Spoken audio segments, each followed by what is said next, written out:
দেখো এই কোশ্চেনটাতে বলছে আচরণগত বায়োমেট্রিক্সে ব্যবহৃত প্রযুক্তি। আচরণগত বায়োমেট্রিক্স কোনটা? যেগুলো তোমার হচ্ছে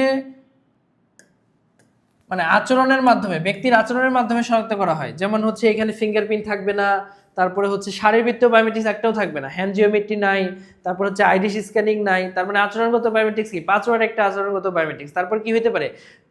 তোমার হচ্ছে ফেস রিকগনিশন, এটা তো আমরা জানি কোথায়, ফেস রিকগনিশন এটা তো শারীরবৃত্তীয় বায়োমেট্রিক্স। ভয়েস রিকগনিশন, হ্যাঁ ভয়েস রিকগনিশন একটা আচরণগত বায়োমেট্রিক্স।